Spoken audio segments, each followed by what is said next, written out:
Hello, everyone!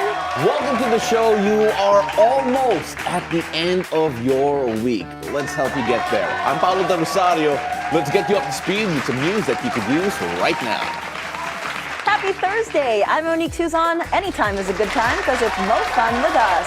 Join us in the next hour and a half for stories and conversations that matter. Guys, I haven't seen Paolo this excited for a guest that we have on our show later today. As in, he walked in the makeup room and he wouldn't stop talking about it. Oh yeah, no, only because minsan talaga may mga topic na sobrang random, right? Sobrang random. And I'm just excited to find out more about tahong. And what else we could do with tahong. And it's gonna be made into my favorite sauce and a staple sauce here in the Philippines. Sauce ba? So yeah, it is. We'll talk about that a bit later on. But then of course we have a lot of. I also understand that you're an enthusiast of our other guest, which is folk dancing. Yes, I'm actually so excited because, like I said, I've been learning a lot about Philippine culture here on the show. And why not Filipino folk dances? So I actually asked our EPs if we can find somebody that can guest about Filipino folk dance. And sure enough, they found somebody, so I'm excited. No, yeah, we're gonna talk a lot about that as well. So we're gonna go left and right and center when it comes to our topics today. And I hope you can dance the tinikling today while we're interviewing. Sana mag-tinikling ka. Alam mo, game sana ako pero wala tayong bamboo dito eh. We prepared some for you. Really? Yeah, okay. You don't know? No, I don't know. Yeah, baka we have surprise. Just be prepared. Ready ka? Have you danced tinikling before? I actually think I have. Like when growing up. Really? Yeah, because when growing up here, you have to do a bunch of folk dances. And naalala ko is the coconut that you have to attach to. I don't know that one. See, that's why I only know tinikling and the ilaw thing. Huh? Yung bao, like I forgot what you call it. See, this Maglalatik. I think maglalatik. Yeah, so that's the thing. So this is why we have that interview, so we can learn together. Yeah, pero you should have done if you grew up here, you would have done the Sayo sa Pandango, the one with the candles. I've seen that in pageants. Yes, that's true. They do that. So yeah, I mean, excited to learn more about that. Yeah, there is so a good excited. Community when it comes to that, when it comes to Philippine folk dancing. So yeah, can't wait to learn more about that. I'm excited for today's show. Yes, but are you excited about today's traffic? I don't know. Traffic is never exciting. So let's check the situation in major roads at this hour. Now here's what's happening along EDSA Quezon Avenue flyover. Wow, there is barely any traffic right now, so it is a great time to head out. It is starting to build up. On the left side are vehicles going to Quiapo, and on the right lane are vehicles going to Quezon Memorial Circle. So literally all three lanes are still free flowing, which is a great start to a Thursday. Now let's take a look at EDSA White Plains. On the left side of your screens are vehicles going to Shaw Boulevard, and it is your typical traffic this morning. It is building up, but it's still moving along. And on the right side of your screens are for vehicles going to Cubao. And as always, we love going to Cubao because it is always free. Now heads up to motorists, the expanded vehicle number coding scheme is in full swing. It's Thursday, so vehicles with license plates ending in 7 and 8 should be off the road right about now till 10 a.m. and again from 5 p.m. to 8 p.m.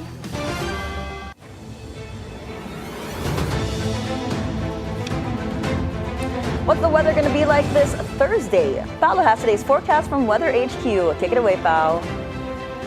Thank you so much, Mo. Let's take a look at what the weather is going to be like because as of 3 a.m. today, there's a low pressure area or LPA located 360 kilometers west of Bacnotan in La Union. Now, this still is inside the Philippine area of responsibility, but this LPA has no direct impact on the country and is not expected to develop into a tropical cyclone.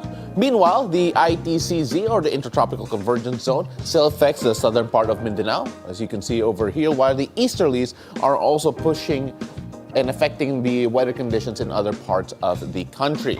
Now, in Luzon, the easterlies are bringing mostly cloudy skies with scattered rain showers and thunderstorms, particularly over in Aurora and Quezon. In Mindanao, the ITCZ is causing cloudy skies with scattered rain showers and thunderstorms over the Davao region, Socsargen, Surigao del Sur, Zamboanga del Sur, Zamboanga, Sibugay, Basilan, Sulu, and in Tawi-Tawi. For the rest of the country, though, easterlies will bring partly cloudy to cloudy skies with a chance of isolated rain showers or thunderstorms in the late afternoon or in the evening due to localized thunderstorm activity. Now, as for our coastal waters, Pag-asa reports no gale warnings anywhere in the country. Now, winds will be light to moderate with seas from 0.6 to 1.5 meters in Luzon and 0.6 to 1.2 meters in the Visayas and Mindanao.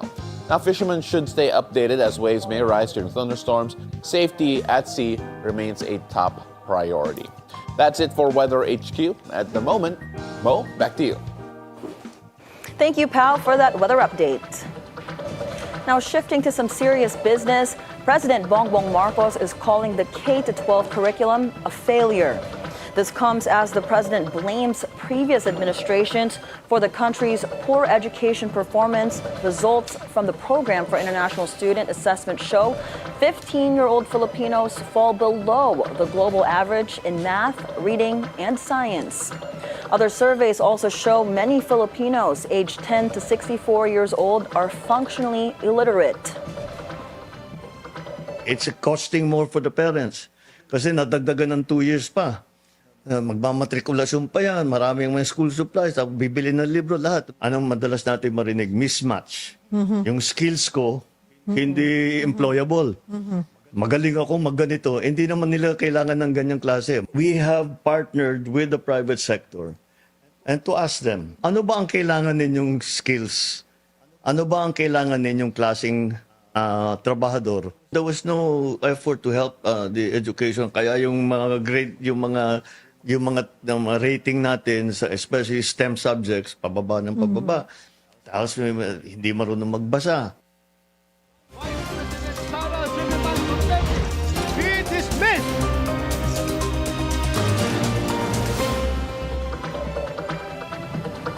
The Senate and the House of Representatives still playing the blame game in the sluggish impeachment trial against Vice President Sara Duterte. Senate Impeachment Court spokesperson Attorney Reggie Tongol denied allegations that the Senate court purposefully stalled the trial. That's after it returned the articles of impeachment to the lower house. Tongol explains the upper chamber accomplishes more than the lower house, like swiftly issuing summons for the VP. She added the House prosecutors need to file a notice of appearance once more, as the one that they filed in February is dated. Imbis na sagutin po nila, hindi po nila sinagot. Dinivert po nila yung attention at sinabi na wala namang epekto o wala namang ganong mabigat na prejudice na mangyayari kung hindi nila i-receive. So it seems na hindi po yung impeachment court yung unprepared. The spokesperson for the House of Representatives fires back at Vice President Sara Duterte after she claimed that Congress received bribes to sign the impeachment complaints against her. Naniniwala ako na yung 200 plus na congressmen na pumirma doon sa impeachment ay pumirma hindi para sa halaga o anumang pabor na makukuha, pero para sa paninindigan, sa sarili nilang paninindigan. Baka masyado na silang nasanay na lahat ng galaw ng kanilang mga kampe ay kailangan may bayad. Spokesperson for the House, Attorney Abante, stresses that Congress knows their mandate and challenges the VP to release evidence to support her allegations. Siguro dapat maging klaro tayo dun sa mga paratang na ganyan. Hindi pwedeng dinadaan lagi sa intriga yung mga ganitong aligasyon.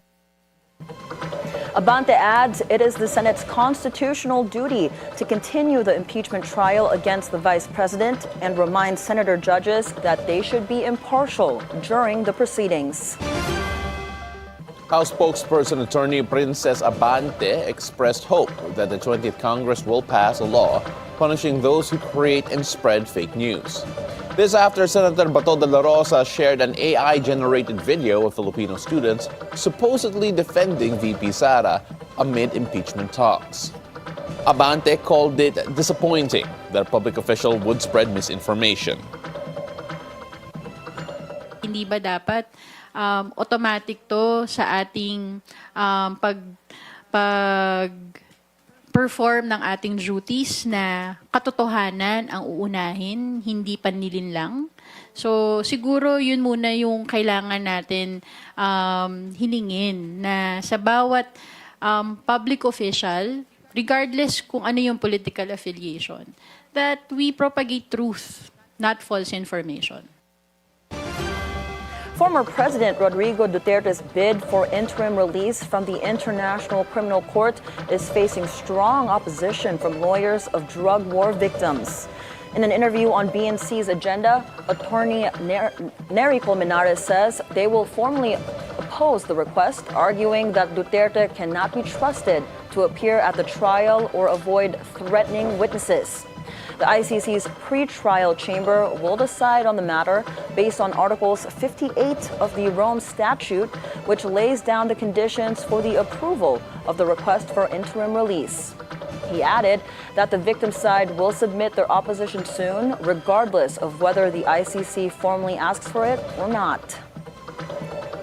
Sana naman i-consider ng ICC ang opinion ng biktima kasi ang samang mensahe, Pinky, pag ma-release si President Duterte, parang inuna pa siya, ang convenience niya inuna pa kaysa sa kalagayan ng mga biktima na hindi man lang nagkaroon ng hustisya sa ilalim ng halos 8 taon na matapos nang sila namatayan ng kaanak ang karumal-dumal na krimen.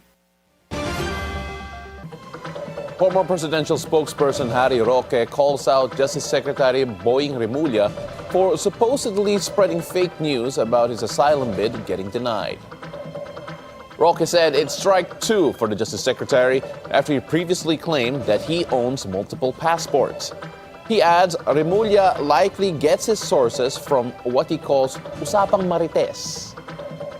Roque also confirmed going to Germany because he was invited by a Filipino community to an event. He is back at The Hague, Netherlands. The Philippine government is working on bringing home OFWs caught up in the war between Iran and Israel.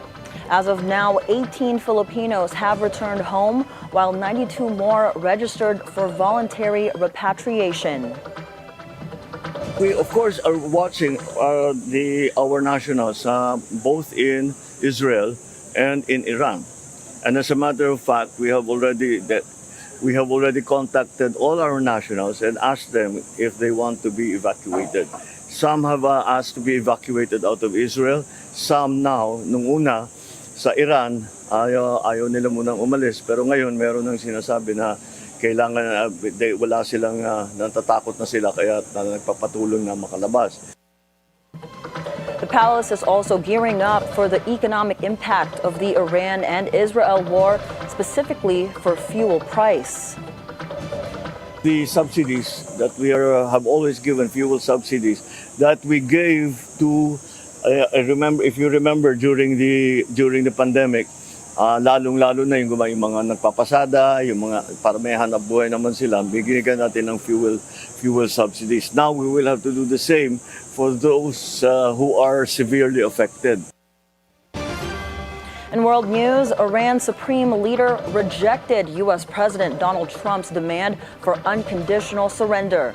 In his first appearance since the conflict erupted anew on Friday, the 86-year-old supreme leader said that Iranian nation does not respond to threats and will not surrender. The statement comes amid Iranians scrambling to flee Tehran from intensified Israeli airstrikes. Before the regional tension escalated, U.S. and Iran had been trying to reach a nuclear deal for years. Trump has since veered from diplomacy and threatened to kill Iran's head of state if they don't back down. The Republican president said he only wants one thing, and that is for Iran to not have a nuclear weapon. In the U.S., an inquiry is underway looking into the issue of former U.S. President Joe Biden's mental fitness towards the end of his term. The Senate Judiciary Committee held a hearing on Wednesday titled Unfit to Serve: How Biden Cover-Up Endangered America and Undermined the Constitution. In the probe, the committee investigated the role of former president and the media in the supposed cover-up. Democrats on the committee walked out and refused to participate. A spokesperson for Biden declined to comment on the hearing. This is the first of what could be several hearings about Biden in the coming months. Over in sports, a close call for the TNT Tropang 5G in the PBA Philippine Cup. The defending champs escaped with an 89-88 victory over the Magnolia Chicken Templados Hot Shots on Wednesday at the Ninoy Aquino Stadium. Best player of the game, Roger Ray Pogoy, led the Grand Slam-seeking team with 30 points. In the first game, the Rain and Shine Lassa Painters also flexed their muscles in a narrow win over the NLEX Road Warriors 92-89. Michael Jonard Clarito had a big game for ROS off the bench with a double-double, scoring 21 points and pulling down a huge 21 rebounds.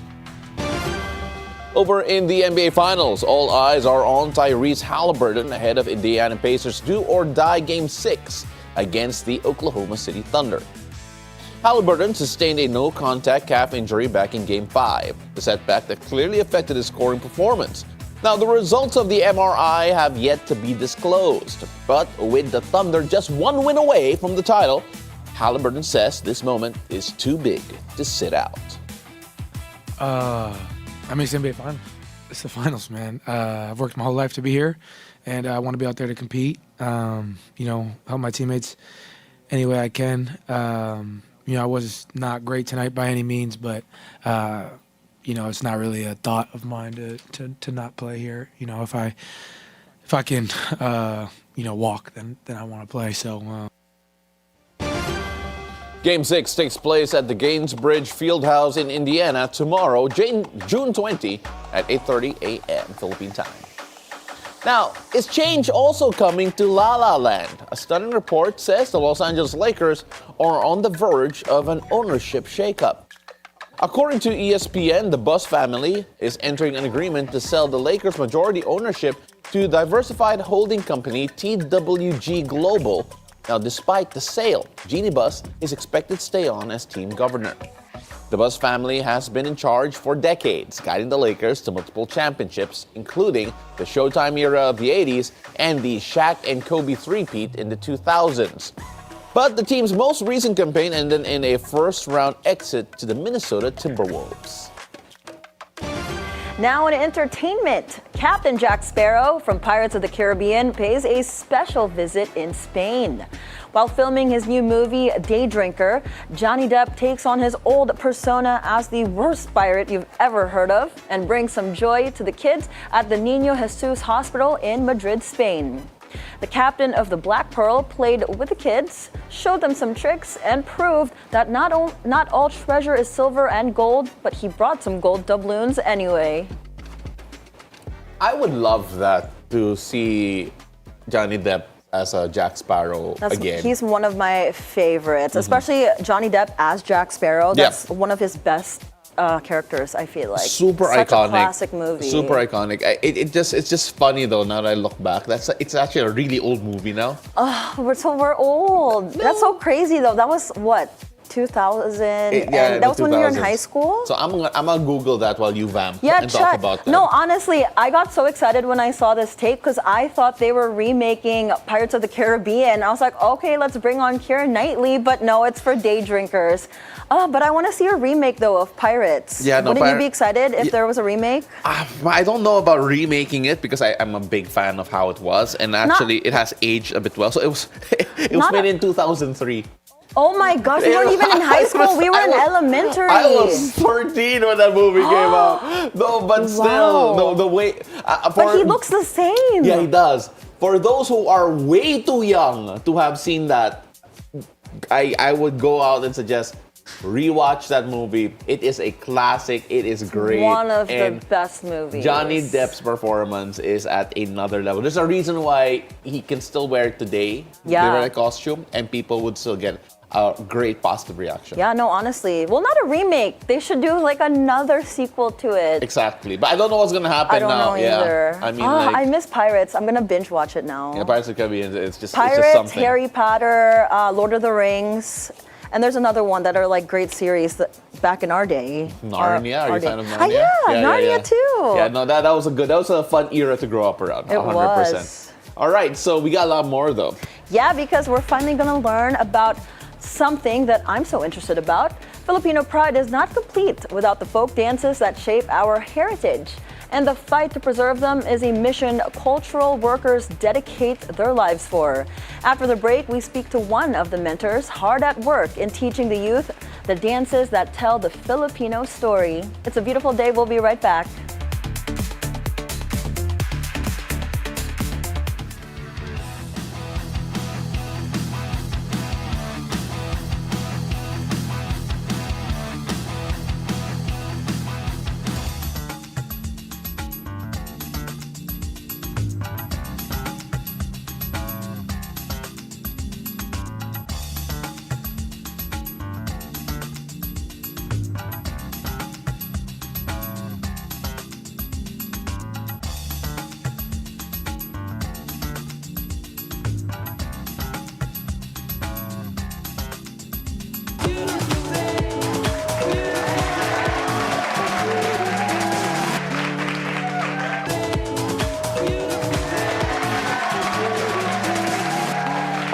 Welcome back. You're still watching. It's a beautiful day.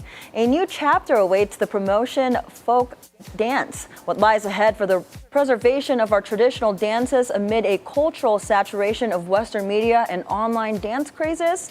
Joining us this morning, Ronnie Mirabuena, the new president of Philippine Folk Dance Society. Good morning, Sir Ronnie.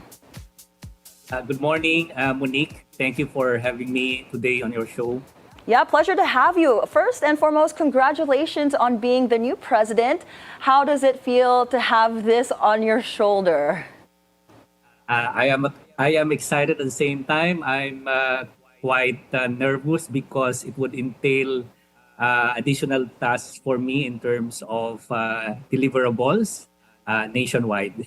You know, of course, with the added responsibility, I'm sure there's a lot of excitement as well. And I personally want to ask, when you talk about this particular role, you also have a full-time job on the side, also involving the cultural arts dito sa Pilipinas. Can you tell us one of the reasons why you feel that it could work out or it will work out, and at the same time, just how everything comes together when it comes to promoting folk dance for you personally po? Yeah, you are correct, Paolo. I'm a full-time employee of the Cultural Center of the Philippines. And it's good that in terms of alignment, CCP has been implementing and promoting folk dance programs as well. So nag-a-align lahat no, in terms of how I also do my function as a dance programmer at the Cultural Center of the Philippines. Mm-hmm. And what is the mission of the Philippine Folk Dance Society, and how do you hope to expand or elevate this during your term?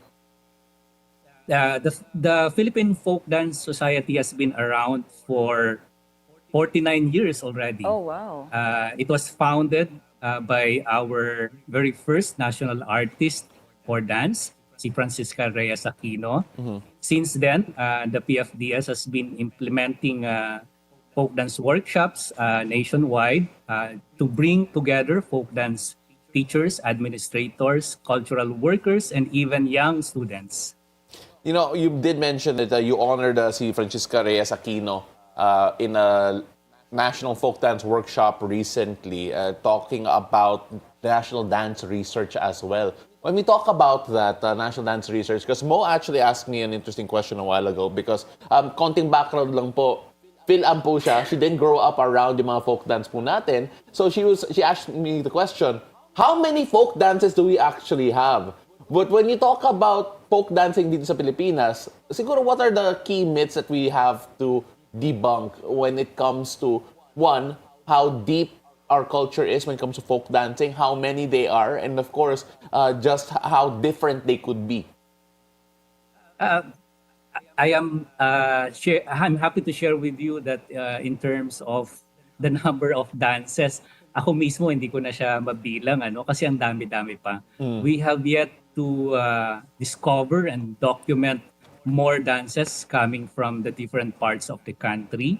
Sa PFDS context, we were able to produce many books already, starting when Francisca Aquino started doing a National Folk Dance Workshop, and even herself she was able to produce important and relevant books in terms of documenting her own research folk dances. So ang dami-dami niya pa. So until now, yearly, we are producing additional books for the dance community. Oh, wow, that's amazing. And you mentioned earlier that you guys do workshops. Could you tell us more about what you guys do in these workshops? Because I'm actually interested in coming to one.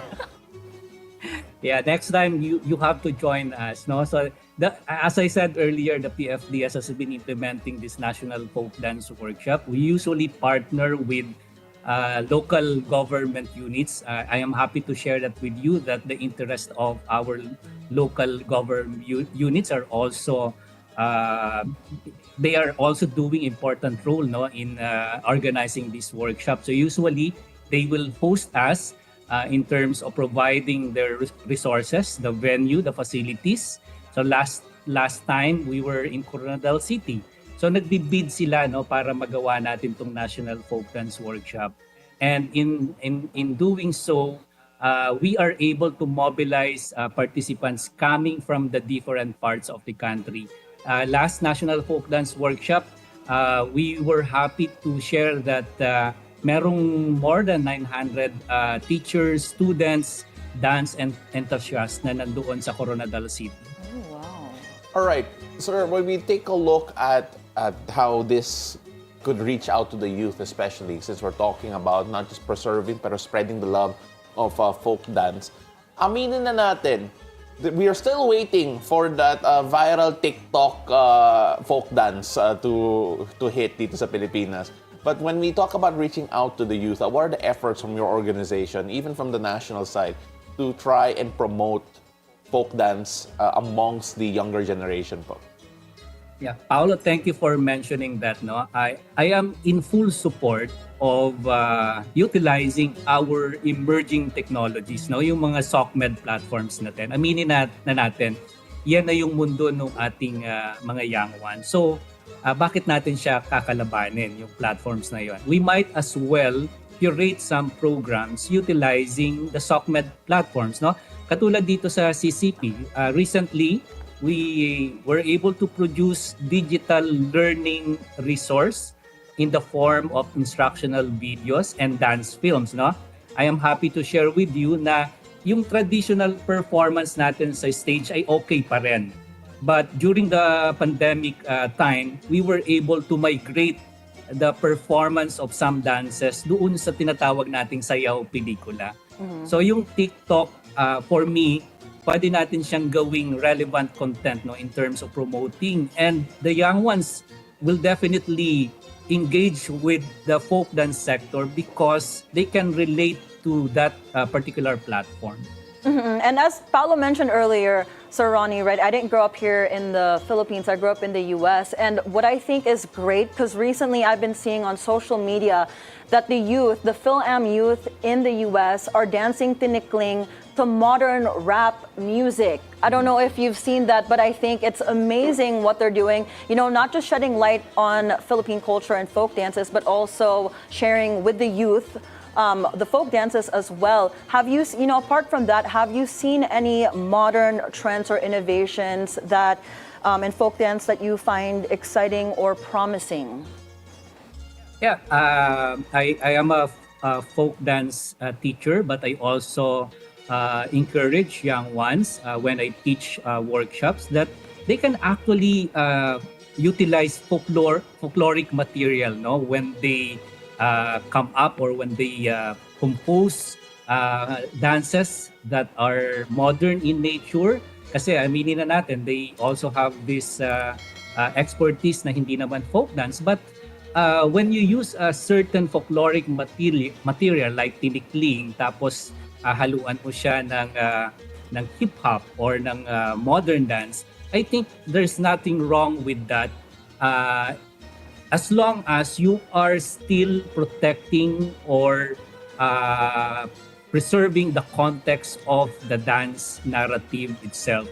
So pinag-aaralan pa rin siya para doon sa process of creation, hindi ka nalalayo sa context nung mismong sayaw. So Ronnie, when we take a look at the fact that there are so many dances. Yung na-mention mo nga, are we still discovering dances today? Sir, and how are we discovering folk dances, if there are any?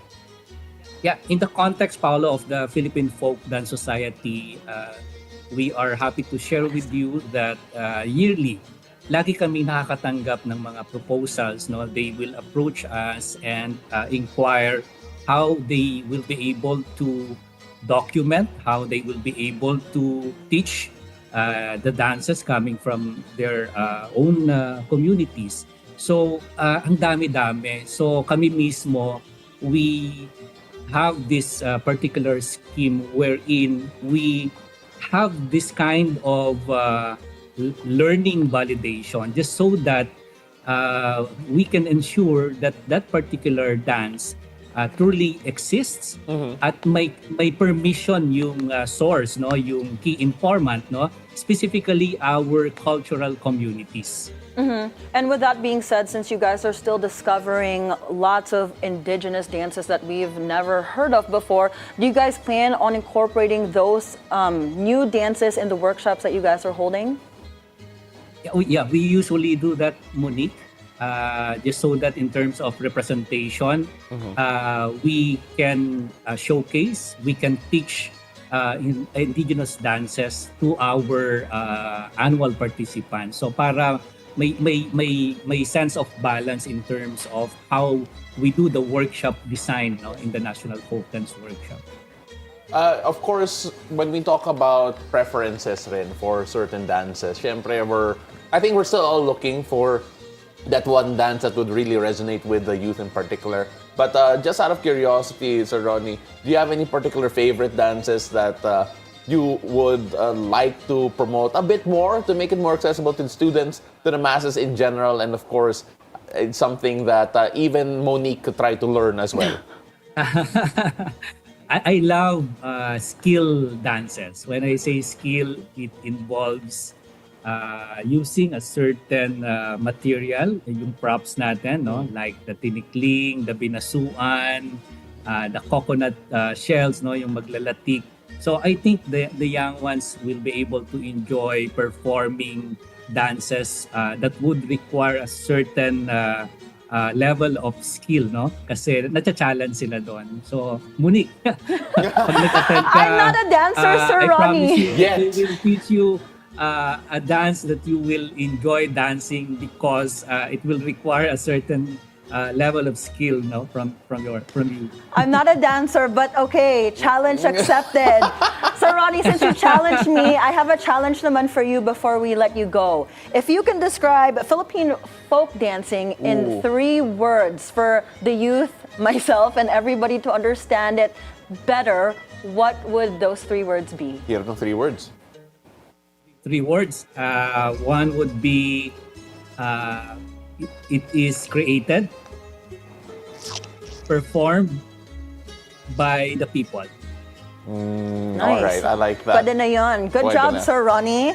I'll see you soon. We'll go dance together. Don't judge me, matigas yung body ko. I'm not a dancer. No. The folk dance is a very sacred space for everyone. So feel free to join us. Just visit me dito sa CCP. We will, And, Paolo and I will. Diretso na sa main stage. Pero thank you Yes, so yes, much, yes, Sir definitely. Ronnie. Really appreciate you being here. Congratulations again on being the president of the Philippine Folk Dance Society. Maraming salamat po. Thank you. Yeah, thank you for the opportunity, no, and inviting me to be able to share what we are doing for the community. Anytime, sir. Thank you so much. So we've got more stories for you after a break. It's a beautiful day. We'll be right back. Don't go away.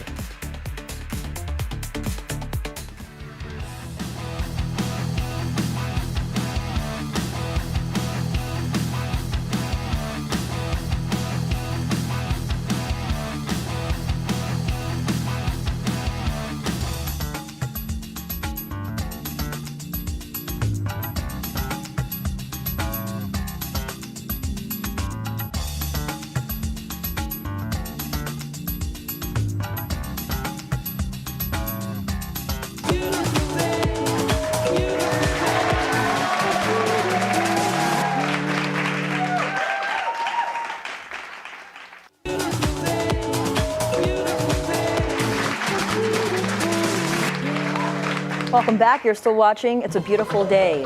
We have some more news for you. With global oil prices under pressure amid the war between Israel and Iran, Philippine energy officials are checking fuel reserves and preparing subsidies for sectors most at risk. Paolo Barcelon reports. Energy officer in charge Sharon Garin inspected oil depots in the nation's capital Tuesday. This amid ongoing tensions in the Middle East, such as the conflict between Iran and Israel. The DOE says the country has enough stocks of crude oil and diesel for now, as fuel companies should have at least 15 days reserve fuel in case oil exporting countries stop exporting oil to the country. Tumatama sila ng 28 days for gasoline as of June 15 to, no? And 26 days ang supply natin nationwide for diesel. Petron Corporation's Manila Harbor Center terminal currently has a 27 million liter capacity, and it gets a supply of 7 million liters of petroleum products per day. Aside from supplies, the DOE says they are also closely monitoring prices. And the price, kung meron nga mga problema sa price na mangyari, we are coordinating with all the other agencies concerned. So we will monitor, continuously monitor, and make sure na etong mga companies na to, na oil companies most especially, are ensuring na meron po tayong sufficient supply, tsaka yung presyo. Should oil reach $80 per barrel, Garin says the DOE, the Agriculture and Transportation Departments are now readying funds to subsidize some of the fuel costs for public transport drivers and fisher folk. So in preparation for that, we will discuss kung ano yung natitirang funding dyan, anong pwedeng programa na pwedeng gawin, kasi marami namang pwedeng gawin na programs under this funding. The DOE says they will meet with oil companies in the next few weeks to discuss additional measures to cushion the impact of rising oil prices on PUV drivers. Paolo Barcelon, Bilyonaryo News Channel. The Bureau of Internal Revenue vows to crack down on violators of vape and cigarette regulations. BIR Chief Romero Lumagi noted that billions have already been collected from illicit vape seizures. The BIR is now working closely with law enforcement agencies and online platforms to target unregistered sellers, including those operating from homes and private warehouses. Rest assured that naka-monitor kami, so whatever improvements that they will make or whatever scheme that they will try to invent to skirt the law ay makukuha rin naman namin yan. Under the law, offenders may face up to 10 years in prison and fines of up to 10 million pesos. Philippine Airlines is reinventing its cargo business, targeting a big revenue jump through sharper branding and expanded services. G. Baroga breaks down what this means for the flag carrier's future. Philippine Airlines Cargo. Care that delivers. Philippine Airlines, or PAL, of ultra-billionario Lucio Tan is turning its attention to cargo, giving the business a fresh new look and admitting it's been a bit of a sleeping giant. Right now, cargo only makes up around 5 to 6% of PAL's revenue, but airline officials think there's a lot more room to grow. One hurdle is that a lot of people don't even know PAL handles cargo. Just by awareness alone, just by making sure that it's recognized as part of the PAL family, it could easily give us another 2 to 3% percentage points as part of our total revenue. And there's momentum behind it. The e-commerce boom, which really took off during the pandemic, brought cargo into the spotlight, especially with the delivery of vaccines, medical supplies, and other must-haves.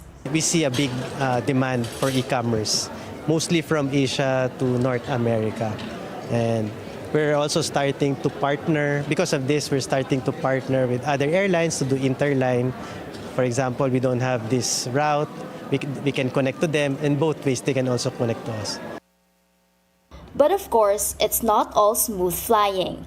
Global disruptions may impact both PAL's cargo and passenger services, particularly through rising oil prices and shifting demand. We're trying to figure out how do we do with the tariffs. Then the Middle East incident now, it will definitely move because cargo will never stop, to be honest. It's very volatile, but it's resilient. It's just a matter of how do you go from this strategy to the next. With the rebrand, PAL Cargo now offers a wide range of services. Easy and Prime for standard and special packages, Life Cargo for pets and livestock, and Rush Cargo. The newest addition is port-to-door delivery, thanks to courier partnerships that get items from PAL's warehouse straight to customers' homes. Overseeing it all is newly appointed PAL President Richard Nuttall, barely 3 weeks into the role but already diving into the action. With 5 years of experience in the U.S. cargo scene, he's developed a real interest in this area of aviation.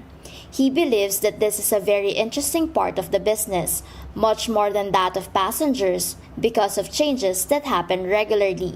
As he leads PAL, Nuttall is committed to meeting customers' demands through strategic partnerships and digitalization. We connect the Philippines to major markets, the US, North Asia, Korea, Japan, Australia. We connect the major hubs in the country, Manila, Clark, Davao, Cebu. We're adding new destinations. We've just added Ho Chi Minh. We're about to add Da Nang. Even with the challenges in the industry, Philippine Airlines remains optimistic this year, not just for PAL Cargo but for its entire operations. For BNC Mobility, G. Baroga. The Transportation Department is set to upgrade airports and revamp commuting across the country, promising big improvements for travelers elsewhere. Sujin Kim has this report. 10 major airports across the country are set for modernization through public-private partnerships in the next 3 years, a push to lift the Philippines' aviation infrastructure to global standards. The priority airports, Iloilo, Davao, Siargao, Lawag, Busuanga, and Bicol, among others. We're going to start construction next month for Siargao, and hopefully by the peak season, we can already open some parts of it by December. The DOTR is equally confident that the expanded Lawag Airport could be ready for inauguration next year, a critical upgrade for Northern Luzon's gateway. As these airport projects move forward, the DOTR is set to launch new e-gates at NAIA just in time for the holidays. These e-gates will eliminate the need for boarding passes. Passengers will pass through using facial recognition for both arrivals and departures. The OFWs will be the first to benefit from the new e-gates because their overseas employment certificates will already be part of the system, meaning arrival and departure. By the way, the e-gates coming will be both for departure and arrival. Unlike now, it's only for arrival. Dizon also highlighted the strategic role of Bulacan Airport as the country's next primary gateway, poised to replace NAIA in the coming decade. Key connections through MRT 7 extension and Skyway Link are being built to ensure convenient access. Yun naman talaga ang plano eh. Not only is San Miguel building Bulacan, the new Manila International Airport, but they are also building the connectivity to Bulacan Airport. Yun ang critical. Yun ang critical. Hindi pwedeng walang Bulacan Airport kung walang connectivity. The DOTR is also moving to establish new integrated terminal exchanges in the north and south to ease congestion and cut logistics costs. A long overdue solution to Metro Manila's transport gridlock. And at the heart of the country's transport ambitions, the Metro Manila subway, dubbed the project of the century. It is finally gaining ground after right-of-way hurdles. We want to be able to fast-track, especially right-of-way acquisition. That's critical for the big-ticket projects. 3 of the 5 major right-of-way issues have already been cleared, including the Barilla property in Valenzuela, Anonas, and Corinthians. Talks are ongoing to resolve the remaining hurdles at Metrowalk and BGC in the months ahead. Once complete, the country's first underground mass transit system is expected to transform commuting in Metro Manila, easing traffic and connecting key points across the capital. Beyond these big-ticket projects, the DOTR is also fixing the basics, from repairing MRT and LRT escalators and elevators to adding trains and rolling out contactless payments, all to improve the daily commute for millions of Filipinos. Sujin Kim, Bilyonaryo News Channel. Electric and hybrid vehicle sales surged in May, fueled by rising gas prices, incentives, and coding exemptions, but they're still riding on a declining passenger car market. Our mobility correspondent G. Baroga returns with the story. Filipino drivers haven't gone fully electric, but interest in new energy vehicles or NEVs is clearly picking up speed. In May alone, NEV sales soared past 3,600 units, more than double April's total, marking a 139% surge month-on-month. Hybrids accounted for nearly 80% of the total, with battery electrics making up a little over 800 units. Plug-in hybrids remain a minor player but still part of the mix. The spike comes as policies like the number coding exemption for EVs and rising fuel costs start to factor into consumer decisions. While EV sales are gaining ground, they're still a fraction of the overall market and are growing within a weakening segment. Passenger car sales dropped 28% year-on-year in May, with just under 7,900 units sold. NEVs now account for nearly half of all passenger car sales, a record high that may reflect a shift in preferences or a shrinking base for traditional cars.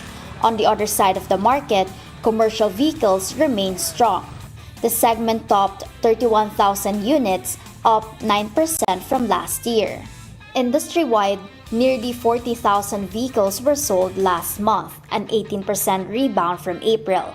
Campi President Romel Gutierrez says commercial demand continues to prop up the sector. For the rest of 2025, the industry is banking on stable policy support to sustain sales, whether fossil-fueled or electric. Toyota, controlled by the Bilyonaryo T family, remains the market leader, holding nearly half of total sales. With global oil prices ticking up amid tensions in the Middle East, the road ahead could push more Filipinos to try going electric. For BNC Mobility, G. Baroga. When we return, we'll hear from the team behind a healthier patis made from tahong. Stay with us. It's a beautiful day. We'll be right back.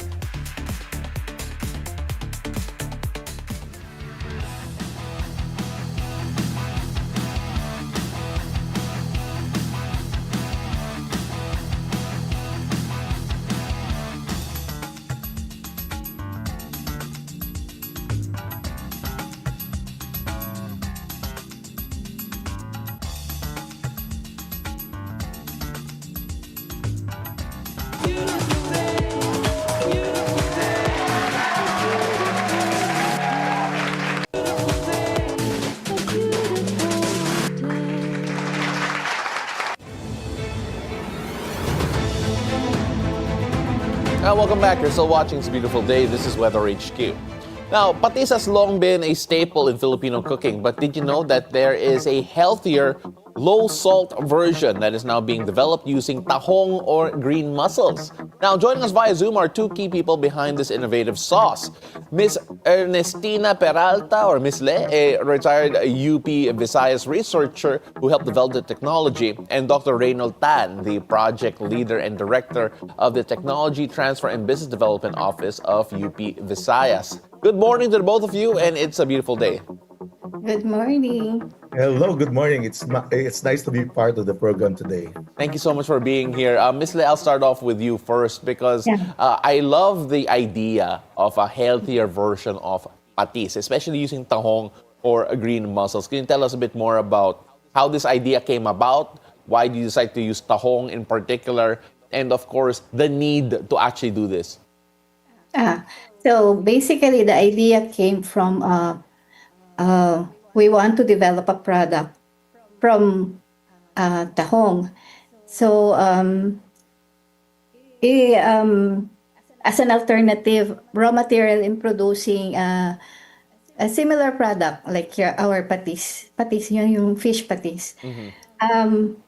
But you know, why tahong? Actually, green mussel is one of the top producing commodities, aquaculture commodities produced in the Philippines. So the Philippines has a lot of culture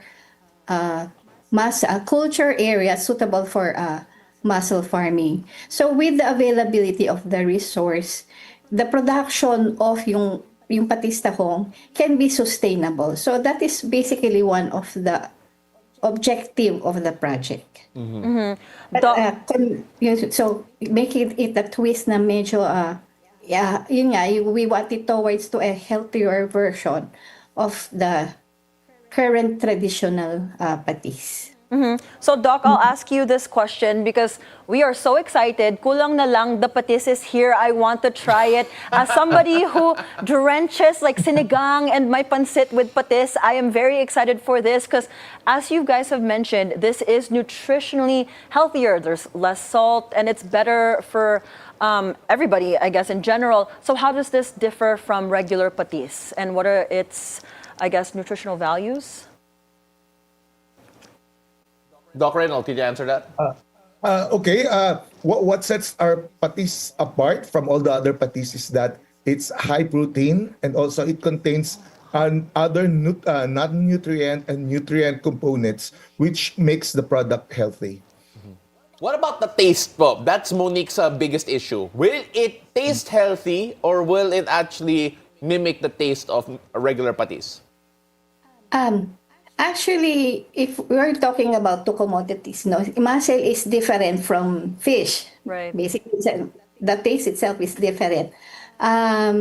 It's closer in terms of yung maybe the umami flavor, pero our patis tahong has a unique taste and aroma.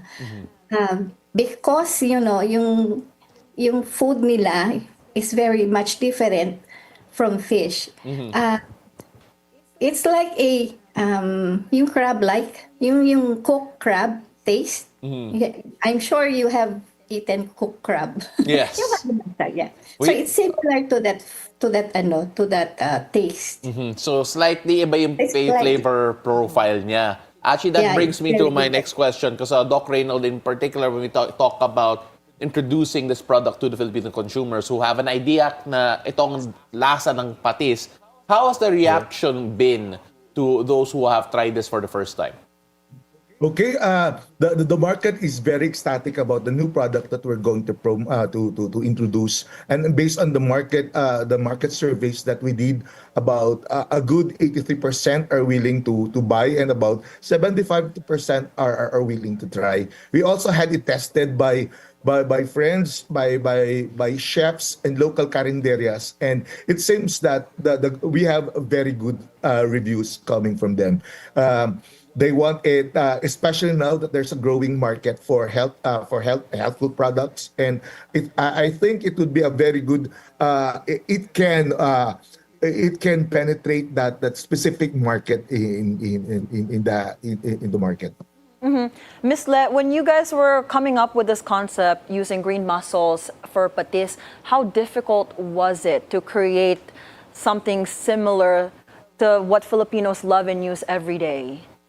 Of course, in every R&D endeavors, there are a lot of challenges. But for this project or for this product development, I think the very difficult challenge that I had is to control the quality of the raw material. Kasi basically we require yung green mussel namin live. Yung buhay pa siya. Yeah.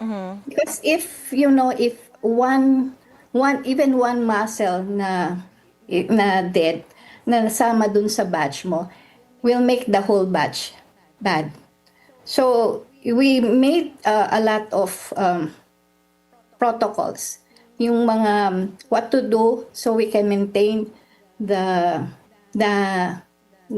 animal alive before shocking. Alive siya before shocking. Basically, parang medyo sadista. So, you have to shock it live. Okay. You maintain the quality. No, we understand. Of course, the quality has to be there. And when we talk about trying to spread this and trying to make sure na talagang it is an alternative industry that we can create, especially with the amount of mussels that the Philippines does in general produce. How replicable is this to different areas around the country and not just po sa area po ninyo? Ms. Le. Actually, we have different, di ba? I mentioned earlier, there are a lot of suitable culture sites in the Philippines. One is in to mention is Cavite. We have a lot of green muscle culture there. Pangasinan and Bataan. And probably Sir Tan can elaborate on this regarding our future plan. It's very easy to replicate because we have a wide range. So long as the area has its potential for muscle culture, the project is very replicable. We at UPV, we have a wide range of technologies for muscles. We have perfected already the technology for muscle hatcheries. So areas where there used to be muscles can be transplanted with new muscles. Areas where there is an existing set of muscle population but seems not enough, we can produce hatchery produced spots. We also have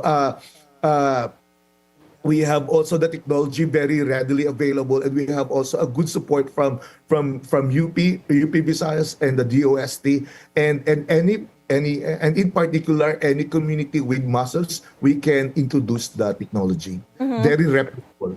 And how does your new innovation support the local mussel farmers or fishing communities around the Philippines?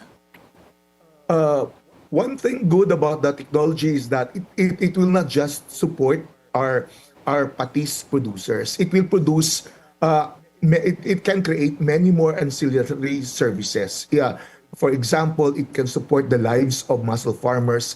It can support village women who will participate in post-harvest handling and processing, like shucking of mussels. They can help also in the selling and many more side ancillary technologies. So it can significantly improve the lives of the people, especially in our countryside and our fisher folks in particular. Well, we have to emphasize live shocking po according to Miss Le. A bit sadistic pero ganun talaga just to ensure the quality. But Miss Le, when we talk about the interest of this, I mentioned about that the reception has been good so far. Has your group been approached in particular when it comes to producing this at a larger scale? Are we already at that point that we are comfortable with the type of product and the type of processes involved into scaling this project into something more? Sir Tan. Okay, sorry, Dr. Go ahead. Okay, a lot of we already have we have already received a number of inquiries regarding the technology. Some from big corporations and also from smaller communities. We already have a market research agreement with one big producer of patis, except that we're still trying to get we are still finalizing the additional necessary laboratory results to strengthen our claim regarding the health and many other safety standards of the product. Among local communities also, we already have received a number of requests to somehow replicate the product in their respective areas so that it can somehow increase the income of mussel farmers and women also and women in the respective areas. Yeah, we're so excited for the tahong patis. I know Paolo and I can't wait to get our hands on this. Where is this available? How do we order them? Actually, we just finished the R&D and then we did the process optimization. So we're looking forward to the commercialization of this product. So we have to, look for the right. Actually, we want to have it at the community level, people's organization, and let them produce the product. So basically, it's still a little further from coming into your table. All right, but Ms. Le, I have a suggestion because my partner here is very, very interested in it.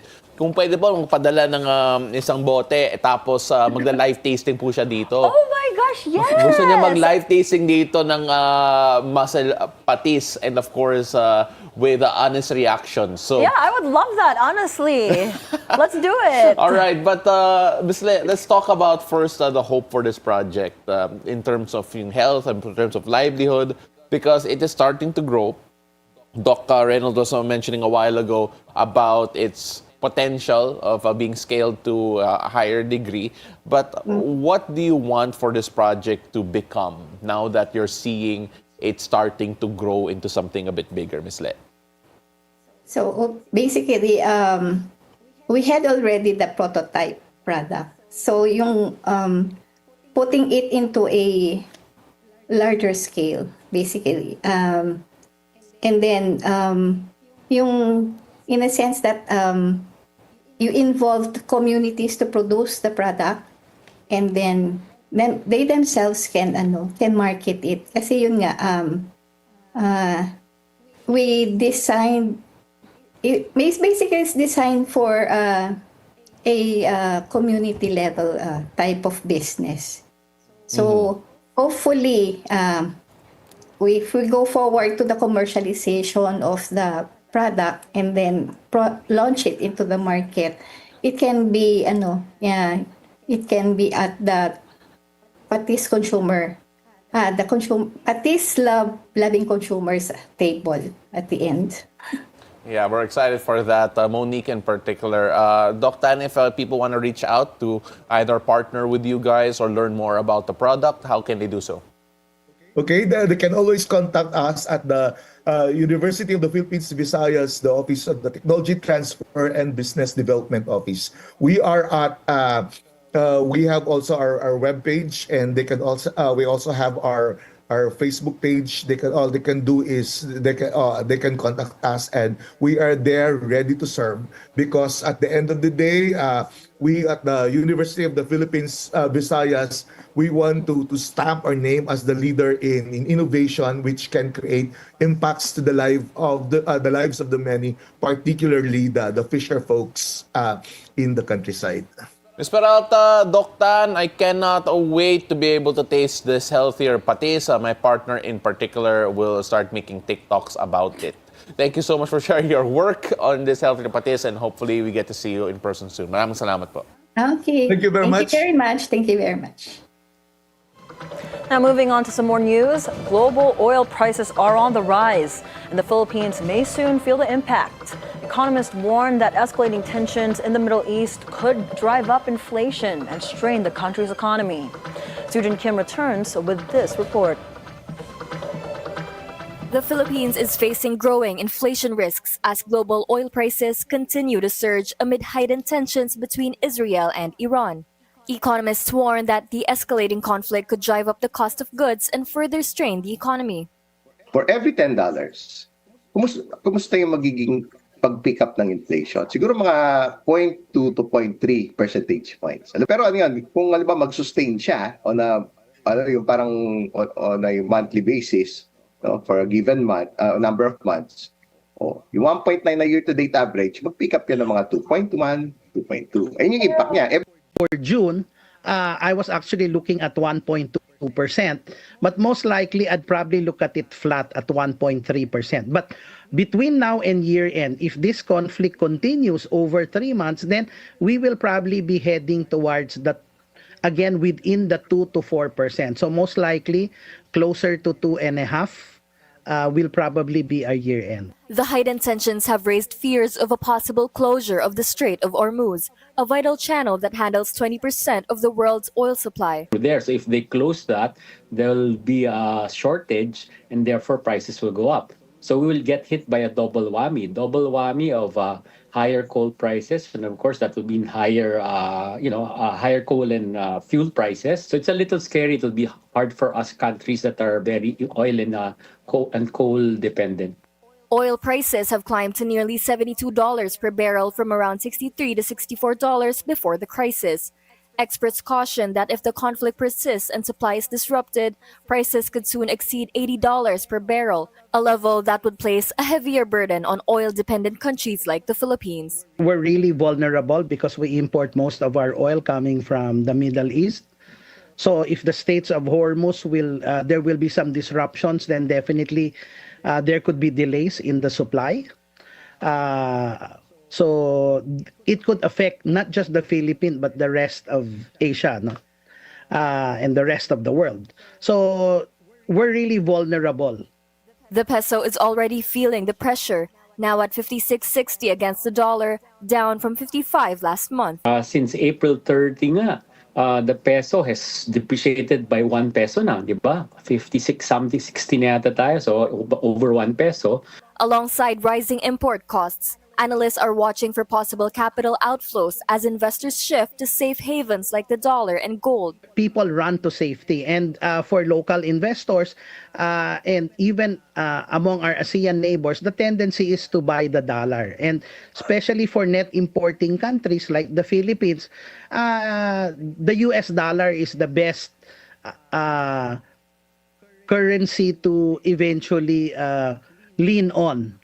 Although, of course, other investors who are more sophisticated will try to look at the likes of gold, because they feel that if this is still inflationary, then people will eventually go to gold. There might even be a capital flight. They'll put their money, again, not necessarily in the US, but other stable currencies also, stronger economies.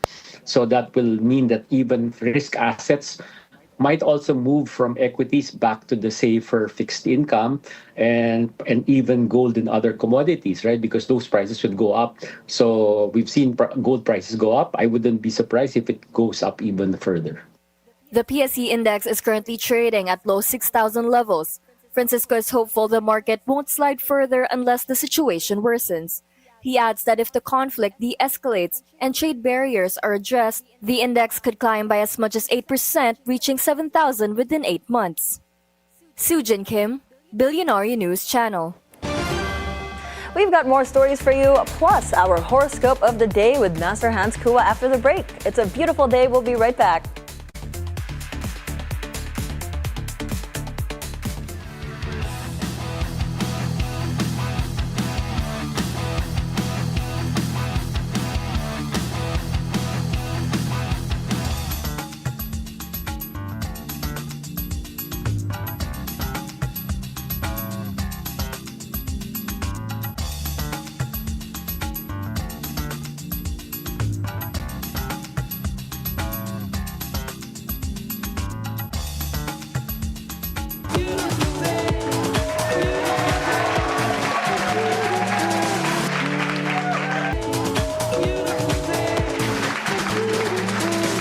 Welcome back. You're still watching It's a Beautiful Day. Is today going to be your lucky day? Let's find out from our resident morning hype man and feng shui master, Hans Kua, in our horoscope of the day. Take it away, Master Hans.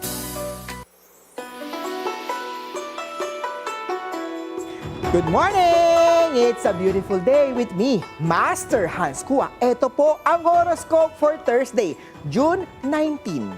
Para sa mga pinanganak ng Year of the Rat, panahon na para pag-isipan ang tina-target na investment. White at 1. Punta naman tayo kay of the Ox. Maging mas maingat sa paggastos at iwasan ang impulse buying. Plum at 7. Kay Tiger naman tayo, mag-ingat sa stress. Bigyan ng sarili oras para magpahinga. Indigo at 4. Kay Rabbit naman tayo, magandang araw upang humingi ng payo kay mentor. Black at 2. Dragon naman tayo, magagamit mo na ang creativity sa bagong project na yan. Lime at 6. Kay Snake naman tayo, mag-ingat sa mga taong maaaring sumira ng reputasyon mo sa trabaho. Coral at 5. Ito naman, kay of the Horsey, maging mas maingat sa katawan, lalo na kung may nararamdamang hindi maganda. Gold at 8. Punta naman tayo kay Year of the Sheep. May darating na magandang balita tungkol sa trabaho. Pink at 3. Kay Year of the Monkey naman tayo, iwasan ang labis na caffeine para makatulog ng maayos. Pill at 9. Punta naman tayo kay Year of the Rooster. Self-investment is one of the best decision you'll ever make. Orange at 7. Kay Dog naman tayo, may posibilidad na may bagong makilalang tao na magpapasaya at magpapakilig sa'yo. Sienna at 4. Punta naman tayo kay of the Pig. Simulan na ang maliit na negosyo o sideline. Beige at 2. Paalala lang, ito po'y patnubay lamang. Ang tunay na swerte ay nagsisimula sa pagiging totoo. Abangan araw-araw ang horoscope of the day. Dito lang po sa It's a Beautiful Day with me, Master Hans Kua. Thank you so much, Master Hans Kua, and thank you for making mine the rooster in English so I can understand. He said self-investment. Kaya I just got my nails done, no? Self-investment. Matuto ka rin mag-Tagalog para yan yung self-investment. Yeah, slowly but surely. And then you naman, you have to get the patistahong patong. I called it patistahong because you have to take care of your body. Yeah, be healthy daw, sabi ni Master Hans. Especially if I feel that something is not right. Always great advice. Ano mo, stay healthy, less salt. For some people, yung patistahong na yan, gawin na nga natin business yun. Yeah, I already have a name for it. Patong. Patong. Pero kung ako yung nag-produce, pautong. Pautong. That's actually terrible. That's terrible. All right, so let's move on into something less terrible. Actually, pretty amazing. Because from Metropolis to Manila, James Gunn and the cast and crew of the much-awaited Superman film is in town. The cast and crew, led by David Cornswet, is here for the Super Fan Meet and Greet today at the Mall of Asia Music Hall in Pasay. And from what we've heard, the fans themselves have something special planned, organizing the biggest human formation of Superman's iconic symbol to welcome the Man of Steel. Manila is the first stop in the Superman movie world tour. Catch Superman's latest adventure on the big screen next month. Well, we had Superman here just the other day, yesterday. And you know, I'm excited for it, and I'm glad that the first step of the world tour is here in It's Manila. crazy that they chose Manila, but honestly, I'm a bit bummed. They're missing a cast member, a very important cast member. The dog? Can you guess who? Yeah. Why is Superdog not here in Manila? How do you know that? He's the best one. How do you know that he's we not didn't here? mention Superdog, and he's not part of the. I didn't see them land. What if he's a surprise? Baka he's flying here pa, flying by in. himself. Yeah. He'll habol. I want to see Superdog. Why not? Yeah, but you know what? Let's see. I hope the movie does well. I hope the movie does hope well, so. and I think it will. I hope the event later goes well as well, because I personally want more movie tours to start here in Manila, or have Manila as part of it, and hopefully we become more of a destination for all we'll be of like that. a hub for all the movies to Yeah. start here. And it's good luck. We'll bring good luck to all of them. If they start here, they're gonna do well in the box office. Yeah, dumugan yung cinemas, ladies and gentlemen, and catch all of that soon. But then, you know what? Speaking of heroes, we have a real life one to talk about next. Yeah, we do. From a superhero to a real-life hero, the country commemorates today, marks the 164th birth anniversary of national hero Dr. Jose Rizal. The National Historical Commission of the Philippines says wreath-laying ceremonies will be held in key locations linked to Rizal, including the Rizal Monument and Fort Santiago in Manila, the Rizal Shrine in Calamba, Laguna, and in Dapitan, Zamboanga del Norte. Rizal was born on this day in 1861. Now, to commemorate the occasion, Laguna Province is observing a special non-working holiday today. Of course, our good friend Maxine. Yeah, who's she's our- there. As the representative of the descendants of Jose Rizal, is now in the Rizal Shrine in Laguna. Calamba. Would have loved to have her on to talk more about yung mga chismis. Kasi I hanggang know. ngayon, we are discovering more about Jose Rizal's private life. Yeah, and there's some chismis. Remember when we had her, she can't say it That we yet. cannot talk that we about. can't talk about. But she did tell us some of the chismis outside. Medyo you wild, know, ladies but and gentlemen. That's all we can say. We can't make him booking. Yeah, of course. Again, the Jose Rizal's life has always been colorful, Yeah. really interesting, especially when you go abroad. And what I like right now, I'm not sure where I stand on this, because when you go on TikTok, there have been some content creators who've been using AI to Really? bring Jose Rizal to life. I haven't seen As that. if he were vlogging in different places. Wait, that is so cool. So it's interesting, but I'm still weighing whether or not tama ba to Wait, in terms I'm of the gonna way watch that they that educate later. it. So, but then it's super interesting because there are just so many parts of his life that we haven't really touched on as much. You can talk about his education overseas. You can talk about his love life sa mga marites out there. Yeah, right. And of course, all of his interactions here in the Philippines when he would interact with the mga would-be revolutionaries in particular. Yeah, Jose Rizal is a very interesting and obviously key figure here in the Philippines.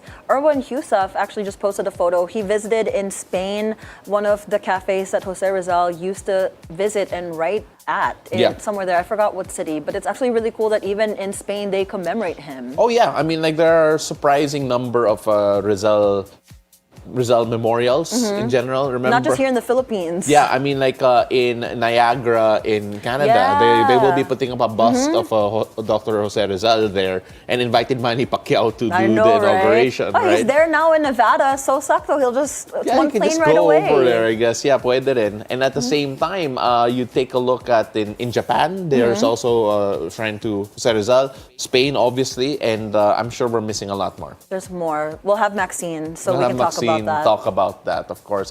Maxine, this is your open invite to come on over again. And also Xiao Chua, our favorite historical people. Yeah, I love Xiao Chua. I learned so much from him too. Yeah, 1000% right. So that is it for us though, this Thursday, June 19. Thank you so much for joining us. I'm Paolo del Rosario. And I'm Monique Tuzon. Have a great Thursday ahead. Join us again tomorrow. It's finally Friday tomorrow at 7 a.m. to 8:30 a.m. only here on It's a beautiful day.